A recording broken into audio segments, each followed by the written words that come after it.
Elliot had always loved the solitude of the deep woods. He was a photographer drawn to the untouched beauty of nature. That was why he had ventured into Black Hollow Forest, despite the warnings. The town locals told stories, people who went in but never came back. Strange sounds at night, glimpses of figures moving just beyond the trees. Superstition, he had thought, nothing more.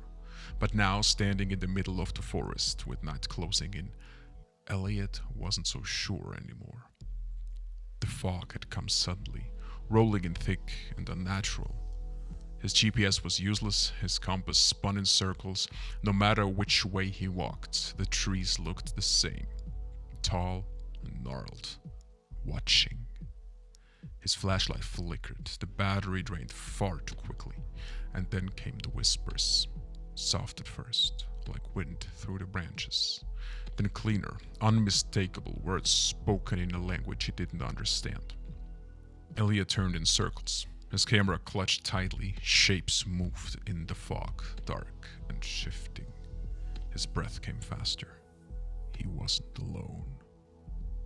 A branch snapped behind him. He spun around, raising the flashlight. The beam barely cut through the mist, but for just a second, he saw something. A figure, impossibly tall, standing among the trees. Its head was tilted, its body unnaturally thin. Elongated limbs barely visible in the swirling fog.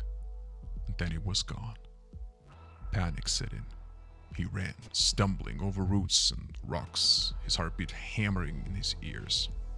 The whispers grew louder, overlapping, urgent. Shadows fitted through the trees, keeping pace. The fog thickened until he could barely see his own hands. And then, a light, warm, golden, cutting through the mist. A cabin, old and weathered, sitting in a small clearing. Elliot didn't question it. He ran for the door, threw it open, and slammed it shut behind him.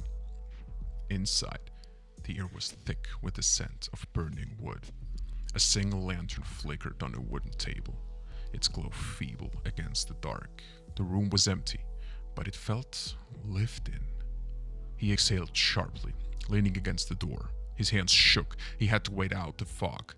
At dawn, he would find his way back. He just needed to rest. A whisper. This time inside the cabin. Elliot froze. His eyes darted around the room.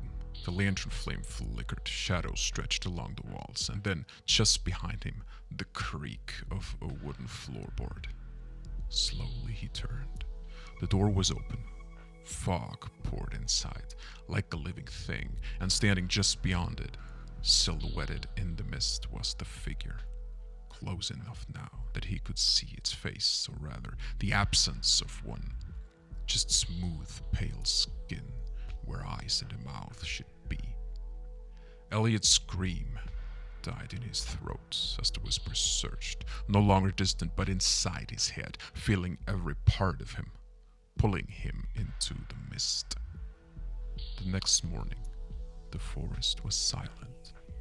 A new photograph sat on the table inside the cabin, a black and white image of a lone man standing in the fog, his face eerily blank, waiting for the next traveler to take his place